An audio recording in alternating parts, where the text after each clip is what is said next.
Zimbabwe, sport is now given the importance it deserves, with both the athletes and the government ensuring that participation at the highest level on the global scene, the goal set to be achieved. Sports such as soccer, rugby, tennis, cricket and swimming have become some of the most popular in this country, but of late, pool and billards, commonly referred to as snooker by locals, although there is a huge difference between these two, has become very popular, especially in entertainment spaces such as sports bars and recreational centers. The popularity and growth of this sport saw the need for the creation of a governing body responsible for running this sport professionally and ensuring that tournaments, both local and regional, are held according to world standards. This gave birth to the Zimbabwe Pool Association, which is affiliated to the Sports and Recreational Commission of Zimbabwe, meaning that they work closely with the government in the development of this sport and ensuring the country is not left behind in international engagements that have to do with pool. So in this edition of Zimbabwe, the Awakening Giant, we are focusing on how pool can be used to help in the growth of the Zimbabwean economy in different ways. In Chitungwiza, we caught up with Wilbert Bepura, the treasurer of the Tigers Pool Club, which competes in the Professional United Chitungwiza Pool League, and he explained to us how they have strived over the years to grow the sport from social games to professionally run leagues. Just like any other sport, like in the soccer fraternity, there are boozers, there are people who can play in the streets, kids you see around playing. But as for us, we have organized ourselves into a professional league where we have got about 20 teams under the UCPL, United Chitungwiza Pool League, which participate over a 10-month season. 10 months, our season runs for 10 months. We do participate whereby we play home and away against each other, all those teams, and the winner has got a prize at the end of the season. So it's actually a pro which has got some rules. We've got an executive which runs that league. We have got patrons who support us. We pay some subscriptions. Each team pays subscriptions for it to be affiliated to that league, and it's being run in a professional way. We've got trained umpires who are also part of the league, who manages our games, or who umpires, who officiates at our games. So we are trying to move the game from the boozers level or from social level into a recognized sport where there are actual structures like any other league, the sporting league. To give us a brief on what the Zimbabwe Pool Association is all about and their future vision, we spoke to the recently elected ZIPA president, Isaac Tigeret Chareva. ZIPA is the motherboard, the national motherboard of pool. It is basically the national custodians of the sport. We can equate it with the motherboards like Zimbabwe Football Association, Zimbabwe Cricket and other national associations. We are under the Sports and Recreation Commission. When I was elected, the previous board had done a lot. We are fully compliant. So I hope to carry forward and continue being compliant in the association. So what is it that you promised to bring on board for the development of growth of this sport? Before being ushered into office, I promised the pool fraternity growth. How I am going to tackle the issue of growth is I intend to have the sport spread into schools, from primary schools, secondary schools. Which areas do you think right now, before even the players start earning, could actually start making money for the people that are close to this sport? Yeah, thank you. It brings employment indirectly, like those who are in the manufacturing of pool tables and other accessories. They can create employment by producing those accessories. If the sport continues to grow, that industry will also thrive in that direction. However, in addition to that, there is the issue of us hosting several tournaments. In those tournaments, we'll be having those in the catering industries providing, in the refreshment industry providing us with the services. It's another form of income generating indirectly. To delve deeper into the technical areas supporting the growth of the game in Zimbabwe, we spoke to Wellington Chikasha, Technical Director of the Zimbabwe Pool Association, and started off by asking him what his role at the association entails. I'm responsible in identifying grassroots athletes, that's grooming them, and also coaches and the technical education. Those aspects lies in my office. Yes, touched on something very pertinent here. Finding them and grooming them. Yes. Where do you find them? Who takes them off the ground in the first place? Where do you find them and groom them? Like now, we have extended our sport to the schools, the secondaries, tertiary, even at primary levels. We are going there, teaching them how pool is being played, the rules of the game, etc., etc. So that's why we draw those young ages to come to our sport. Pool has been predominantly played in bars and such other places, but the new executive is now focused on moving the sport to more family-friendly venues, and Wellington had this to say about this move. We're trying by all means to take the sport out of the bars. Like we have since introduced the pool halls. Like in Zimbabwe, we have a total of 6 of such kind. That is 1 in Bulawayo, 3 in Harare, another 1 in Chitumwiza. Then the 6th one is in Mtari, that's Manicaland. So we are trying to take the sport out of the bars so that it will be accessible and all age groups can come and enjoy the sport. The chairperson of one of the most successful pool clubs in the country, Tigers Pool Club, which plays in the United Chitungisa Pool League, also echoed the thoughts of the national executive of taking the game to the people through grassroots development. Matasira atikuta chimutambo chikuti chibve mumabhawo muchipinde muvanhu uyezve vabereki vanonyunyuta zvitambira iri ndaitarisira shuwiro yekuti izvo sesport inofanira kutangira kumaschools. Ikatangira kumaschools zvizobatsira pakuti mwana anogona talent yake inogona kutoonekwa ari kuchikoreko kunzi mwana wangu ari grade 7 kana grade 6 andogona chimutambo ichi.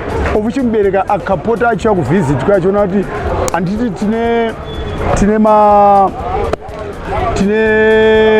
patinonzi kune sports idei sportsing day unofanira kunge richiinclude of kune cricket, kune soccer, kune zvese. Saka iyoyo snooker yacho futi ikawanikwa ichipinda ikoko, zvinhu zvinotibatsira kuti mubereki kukura kunoita mwana aringaziva kuti mwana wangu uyu ane talent yesnooker. Tiri pakudaro thenwo munharaunda tikave tine arena kuti tawanikwawo pekunzi apa tapuwa pekunzi apa vakirai sezvakaita mukatarisa aquatic complex inova yakavakirwa swimming pool ndoma yakatonyatso muchitungisa. Handiti munhu wese aitobuda iti ndakunonochi. Saka zvavafanira kusnuka tikaonawo nzvimbo yakadaro yekuti panovakwa poiswawo matebho imomo macho hamunei nezvebhiya, hamunei nezvechii. Vabereki vanouya vachiona vana vavo vachitamba imomo. Masponsors zvinoita kuti masponsors auyewo. Akauyawo masponsor aya ende kuti tirambe takabatawo sponsor anenge asvika paye togona kuti izvo tine mechi, tine tournament yakati, pogadzirwa t-shirts anenge akabrandwa zita rasponsor. Commenting on the growth that has taken place since the introduction of competitive pool leagues, Chairman Mudoti also said, Enosikatasa magames antambwa ana hebo anoitwa kuchina ezostatoni maplayers atori muno from Tigers andenda kunotamba nechi andenda kuchina akutozikanwa worldwide kuti kuZimbabwe tine maplayers like tina Maluva, tina Eshka, tina Pakanati, tina Sakala, aya maplayers ekuti tutwala zviri maplayers akatanga asingatozivi chinonzi snooker, but maplayers ekuti akatozosumudzwa nenyaya yekuti vakaonekwa vanhu vane talent yesnooker, but chinongoleka chete ndechekuti munomu sponsorship yedu I think ndio inenge iri kuti ingotisarire kumashure tikushaya. Kana tichiti heiball yakakosha sei mumitambo uyu? Heiball cup yakakosha zvikuru, ndava mutambo unotambwa munyika yese, nokuti nyanzvi dzedza dzinonoungana, mungave totaura zveworld vanoungana kuti kune vanhu vabva kuZimbabwe kana kuti 10, kuchina kwabvawo wakati, kubrazil kwabva kwakati, voshowa matalents avo ipapo, ende mukudare imomo ndokunoita kuti 1 avanoonekwa, ende ndopataitariswa kuti masponsor edu atichitarisirawo vakange vachipindawo muchimutambo chepu ichocho vanokwanisa kuonawo kuti kuZimbabwe kunotoone vamwe vanhu vandotambo snooker here, because tine vamwe vanhu vazishawa masponsors ando mamabusinessmen aripo anofarira mutambo wesnooker, asi havana mukana wekuti vafambe vachienda munzvimbo dzevanhu vanotamba snooker. Asi nenyaya yehebho ndekuti unogona kutoona iri live wakagara uri mumba uchitoona uri paTV pafoni yako, tinoti aishi uyu ndo kuZimbabwe, uyu ndo kupi. Saka zvinhu zvokuti zvinoratidza kuti zvisumuke, ende tichibva ikoko kwebho kwacho vacho vasangana, toti vasangana kuNigeria, vasangana nokuZimbabwe, handitika ikoko vasangana vese ikoko, zvakupa mukana wekuti vachideedzana, ndishamari ndakuona unotamba uya challenge match chimboyo kuNigeria timbotamba newe, katuya kuSouth Africa tambe newe, ende zvinova ndo zvinhu zvinotoitika izvezvi. It seems as though the current pool leadership has done a lot of groundwork, as we now have professional provincial teams playing competitive pool games across a 10-month season, leading to the establishment of a national league and ultimately the establishment of both men's and women's national teams, meaning the Zimbabwean flag is now being flown high when these teams take part in international games. We take a short commercial break. When we return, we take a closer look at the leagues, the players, and the benefits brought about by this game.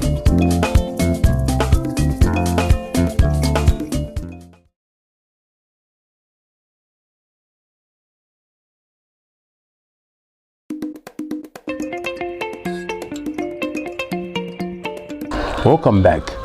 This special edition of Zimbabwe, the Awakening Giant, is focusing on an upcoming sport known as pool, which has the potential to churn out a lot of professional players able to fly the country's flag high internationally, as already proven by the current crop of players, even though they have very limited resources and corporate support. Again, we spoke to Wilbert Belpura of Tigers Pool Club and asked them to shed more light on how their participation in a professional league has brought sanity to the game. The Tigers, formerly it had different names, but I'll start from the name Tigers. We started around 2010. We rebranded in 2010 to Tigers Pool Club. We have been there since 2010. We have participated in the UCPO. We have dominated the league. As of now, we have got +6 leagues. Champions Leagues which we have taken. Again, we have also dominated the National Champions League, which is conducted by ZIPA and administered by ZIPA, where all the provinces, all teams from all the provinces, top 4 or 5 teams from all the provinces meet and participate for the grand prize. Tigers have got 3 Champions League so far, being the current holders, having won the tournament, the last tournament held in Bulawayo at Queen's Sports Club in December 2024. So we are the current holders of that competition, Champions League, Zimbabwe Champions League. So you can see Tigers is not only big locally in Chitungwiza, it is also a big team recognized nationwide. You are the treasurer of the club. Does this mean the club actually generates funds for you to take care of, or What funds do you take care of? Are you generating any funds from the clubs, or you are still in the process of managing yourself to be big? Like any other association where people meet, there are some administration which happens, administration costs, expenses. So yes, we do generate some funds. Generally, currently it's still internally. We do not have external sponsors, and the main sponsor will be the patron, our patron, and our elders as well, who also do some contributions as and when required for the team to go on. As you can see, we need some jerseys for the team, some balls, some sticks. All those require some sort of financing for them to be purchased. So for us, for me now, it's still the financing or the funds which are still available are still very low. As well, when you do play in those tournaments, there are some winning prizes which come out. They have to be distributed fairly amongst the players. So that's my duty as of now. Where does one come from to become a player? Officially, we are 30 on our, as per the regulations of our league. Our team card is required to have at most 30 players or 30 registered members. Out of that 30, it also includes the patrons, some executives, some elders. But the players, we have about 18. I can say players, we have 18 players. They are identified through some tournaments, individual tournaments which happen, like the NEPAs. If we identify a good player, we can approach him and ask him to join us. If he is interested, he or she is interested, he can join us and become a member. The game, just like any other sport, also has umpires or referees to make sure that rules of the game are followed, and Rafael Marara is a technical pool umpire. Kupool nekusoka zvinhu zviviri zvakasiyana. Zvinosiyana papi. Pool inotambirwa, it's a gentleman's game, ichitambirwa muroom. Then soccer inotambirwa muground. So muzvinapemba anenge achimhanya ari muground. Inini ndinenge ndichita inonzi consultative system, kutarisa vakomana vanenge vachingotatsurana pachavo vari vaviri. Pavanenge vazokonana, ini ndo pandinozoita chip in ndichipa decision kuti iwe ndiwe uri wrong kana kuti iwe ndiwe uri correct. Saka tine inonzi refereeing and consultative system, but isusu we use consultative system, and kusoka they use referees system. Right. Iwo wati vakomana venyipo vanenge vazokonana, vanokonana chiko nokuti vari kuti uyu akapinda obuda, uyu opinda obuda, hapana anotsika mumwe, hapana anobata mumwe, hapana anotaura nemumwe. Ndikuitira amai vangu vakagara kumba kuti vanzwise kuti vakomana chii chingaita kuti vakonane. Hatitaura kukonana kwezvibhakera, titaura kukonana mukutamba kwavari kuita chii chingaita kuti vakonane. Ya, pane zvinhu zvakati wandei zvinoita kuti vakomana vakonane. Tine yatinoti shot. Munhu pakutamba shot rake anogona kurova mabhora asiri ake, then obva aramba kuti handira kurova bhora rako ndichida. Tine yatinoti a deliberate shot, for example, yekuti munhu anorova bhora remunhu intentionally kuti iye agone kuzvisa muadvantage achisa mumwe wake mudisadvantage. Saka pakuzopa decision iyoyo vanogona kutadza kuwirirana. Ini ndo pandinoita chipi, ini ndichiita assessment kuona kuti parova bhora remunhu arova ari nechinangwa chipi, anga achida kuti azvise muadvantage here kana azvise mudisadvantage. Saka ndo pandinoita chipi ini ipapo. Iyo ipool kana wakaitarisa nemamiriro waita iwo kuti wamira pakati, ringave mutambo here ungasimudzire nyika kutoti vanhu vari kuenda kubasa vachitamba pool? Ya, ndinoona pool ichisimudzira nyika zvakanyanya, especially my young generations pama issues emadrugs. Makatarira vapfana vanenge vari kupool vazhinji vacho nemapatrons avo vanenge vachikurudzirwa zvakanyanya kuti vasiye zvinodhaka.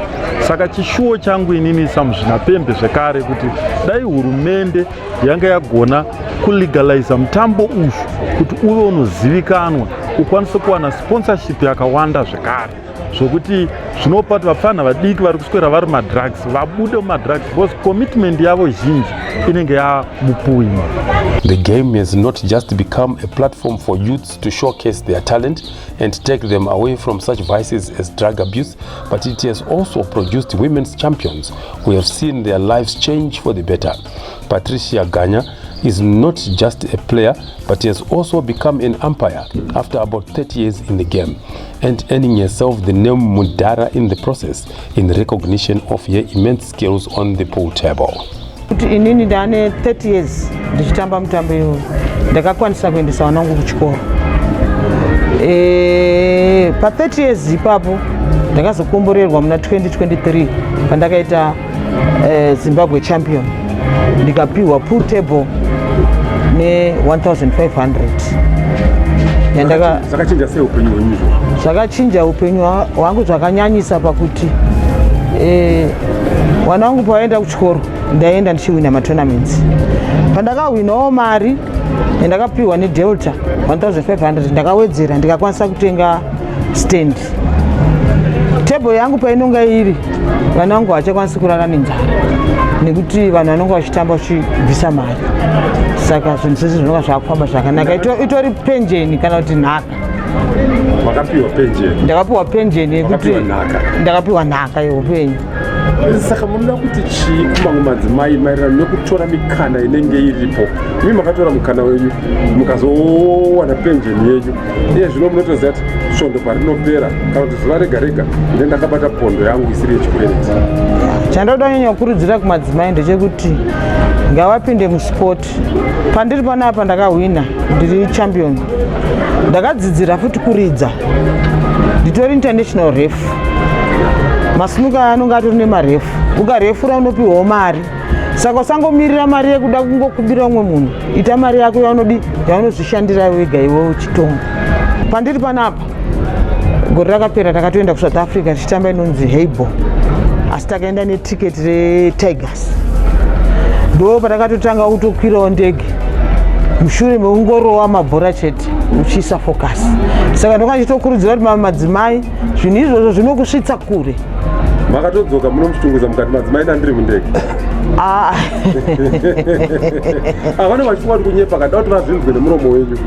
Aiwa, ndakafara zvikuru nekuti muupenyu hwangu ndasati ndambokwira ndege, asi ndakatanga kukwira ndege mushure mekunge ndichitamba sinuka, ndichienda nesinuka. Pamaisvikako imimi muchionoona dzimwe shasha dziriko, hana haina kupamuka here? Takambotanga because vamwe tonga tichivaverenga mapepa, takambotanga tichimborohwa nehana. Asi nezvakawanda zvatakadzidza pakuti matebhuru edu isusu nemachira aishandiswa matebhuru edu neatakaona takambovhunduka, asi takazosvika pakuadjusta taakuziva kuti kune speed cloth inotambwa so, inorohwa so. She is Patricia Mudara Ganya, one of the women's champions in Zimbabwe, and she has been in this game for 3 decades now, which is living proof that where there is a will, there is a way, as she has managed to raise her family through the pool table. After the break, we speak to youths who have taken pool to the heart and are scaling dizzy heights as a result. Please stay tuned in for more.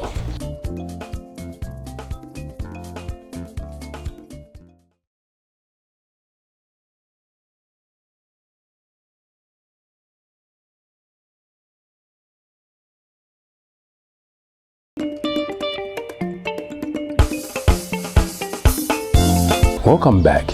In this edition of Zimbabwe, the Awakening Giant, we are looking at how the growth of the game of pool in the country can contribute to the growth of our national economy as players earn from their domestic as well as international games. So in this last part of the program, we are focusing on players who are currently plying their trade professionally at home and abroad. In the Chitunguza League, Tinotenda Chatukuta is playing with one hand after being born with a disability, but this has not deterred him from participating on the professional level. Ndakatamba sinuka 2018. Ndikona tinotenda iwe uri kutamba ne-one hand. Zvinhu zvinoti vanhu vazhinji kana aine mupfungwa kuti ndine urema wandorarama nawo kana ndine disability, vazhinji vanotaurawo nechirungu vanezvi hazvina kuafectere kuti inini ndasara ndine ruoko rumwe chete. I don't want to go into history yako zvangu, asi kana wakasununguka kuti taura zvakafamba sei unogona kutaurira zvakakufamba sei. Inini ndakazvara ndakadaro. Handiri. Saka kukura kwako iwewe chii chawakaita? Ndoda kuinspire vamwe vana vanofunga kuti nekuti vamwe ndine one hand vamwe vane two, handikwanisi kuita zvinoitwa nevamwe. Chakaitika ndio ndakura ndine shungu nemasports, kuti ndikatotanga ndichitamba bhora ndasvika pakuzopinda musnuka kudzidza snuka vandaidzidza because ndiri munhu anodzidza nesimba anenge ane shungu zoti chinhu chidochiita chivingotovamba ndo zvakangondipusha kuti nditambe snuka. Tinotenda is appealing for sponsors so that he may in the future participate on such platforms as the Paralympics that are a preserve for people living with disabilities. Nangu ndikutasira kuti tikaonawo vanhu vanotisimudzira ndikwati tiri kunokotendesawo kumasports acho kuti tombonoclashanawo nevanenge variko vacho toita challenge tombonoti isusu toende kumberi sei ndiko kumberi wada kuenda. Asi iwo wakanyatsotarisa mutambo wako wepool uri kuzvireta sei iwewe? Ungori munhu here ari kuzopedza nguva achitandara nevamwe kuti uri munhu ane chinangwa chokuti inini in 5-10 years time ndofa kunge ndamaster chacha ndagrand master ndasvika? Ya ndoshuvira chinayo ndisikati kuramba tichitamba magame ndosvikatotushe kuti maclub munochallenge vari kutamba vacho. One of Zimbabwe's current top players is 22-year-old Marvin Mukonza, also known as Maluva, from Highfield, who made it past the 2024 group stages of the Joy Cup Heibo Grandmaster Finals in China, where he was part of an 11-member Zimbabwean team. And he speaks on his experience on the local and international arena, starting off with his humble beginnings, selling groundnuts and such snacks in bars. Ndichigara navabereki vangu mabasa vaindituma ndaibva kuchikoro vaindituma kunotengesa like kumba kwakusina mumwe munhu aitengesa ndo pakwanisa kutobvawo mari yeschool fees mari yekubhadhara mari ndaro pakutengesa kwandaita ikoko. Ini ndaitengesa zvinhu zvakaita senzungu dzine salt dzekukanga nemadora vamwe vanomati mashonja chichichi nechibage chakabikwa ndozvinhu zvandaitengesa izvozvo. Izvi nizvozvo zvakanisisa patime yekuti ndakasipesa ndakutengesa mabhawa boys ndo maiwandira vanhu vaitenga so ndapesa ndakupinda mabhawa mukupinda mabhawa maya ndakasangana nematables esnuka vanhu vaitamba snuka then matanga ndakuwa nechimutambo ndokumashure kundaimbotambo bandazi menge ndambomiswa nemabereki then mandanga kuchitamba snuka ndichitamba mabhora anenge asiya nevamwe vanenge vatamba vanenge vasiya basi ndo mandapesa mabhora ndosandi ndo mafambira zvaita. Saka kuti uzosvika pakuti international player but professional player tsanangure pakati. Then kubva ipapo pandakatanga kutengesa ipapo ndakatanga kusanganawo nevanhu vanga vaine maclubs vaitambira ematournaments emaleague chichichi then from there ndichitengesa dando apa ndasangana nevanhu ndakasangana vakanditora maclubs avo pandanga kuchitambira maclubs avo from there ndatanga kubva kumaclubs vachienda kune mamwe akasiyana siyana ndokusvika pandakaita pandiri panapa. Ndaona wamunhu nemunhu anonzi manager anofanwa kumanager iwewe. Basa ramanager munhu ari kuzvitambira zesnuka basa ramanager kuona kuti player yake is okay zvese kubva kune zvavanoshandisa patable kubva kumental health kubva everything kubva nyange kumba chavo chako nebusiness raunongoona haro zvese kuti iwo chako kufokasa nekutamba snuka chete. Zvinobatsira chii kuti unge uri munhu kuti anenge auda kupiwa mari kuti iwo mari yacho kuida wakunopa manager auoni zvimanager wedu? Manager anotodiwa pakuti aufani kuzoita pressure unofana kungofokasa negame zvimwe zvese zvinofana kubatwa namanager achiita plan iyi achiita mezi dzake iye ikoko iwo uchingotamba snuka chete kuti mind dzigare dziri panzvimbo kuti usaite pressure. Right, izvezvi vakunotamba matournament marefu vana Hebrew vana Joy Cup yedu vana China wakatanga kupinda iwewe mundege uchinosvika muChina uchiti ndakunobaya mabhora ana yako yaiti chii wakazenga watamba wasangana nevamwe vanotamba dzimwe nyika ana yako yanga yakucha? First time yangu mandakatanga kuenda kuChina tinanga ndaenda tomboziva takangouzwa kuti kunotamba mabhora muhamba akasiyana nemabhora munotamba kunoku then ndisvika kuChina koko surprise ndakatovhunduka ndikati ko zviko zvikuita zvikuitwa kunoku izvi then vanatanga kutotambawo magames angu but by nekufamba kwenguva kwakaitawo ndiri ikoko nekutrena kwandakatanga kuitawo matables ikoko ndiri ikoko takasvika tikapuwa nguva yekutrena tournament isati yatanga ndinenge almost 1 week then nekutamba kwandakati ndo pandakagaina confidence andangotambawo matournaments ane vanhu ikokoko then ndakazodyirawo mulast is it last 94 ndo pandakadyirwa. Marvin's exploits on the pool table have improved tremendously ever since he decided to turn professional and engaged a manager for his sports affairs. And the manager, Kelvin Matibiri, takes us through their journey together. Our background story is not that complicated because Maluva akatanga kutamba pool muno mu Highfield, so achitamba kudaro, that's when I identified kuti ano pane talent up. Then during the lockdown period we had a table yatatinayo, ndo patakangoti ngaawane nguva yekuti ase yekupractice on that table, so it allowed kuti akure during that time. Then just after the lockdown he turned professional, so ndo paakatanga kunyatsorwa snooker chaizvo chaizvo zvino make sense. Saka after that he won in 2023. tabva tagona kuvhura this establishment. This place is owned by Maluva. Paakawina in 2023 mariwo yaakawina akangobatanidza patatenga matables iwayaya muri kuona.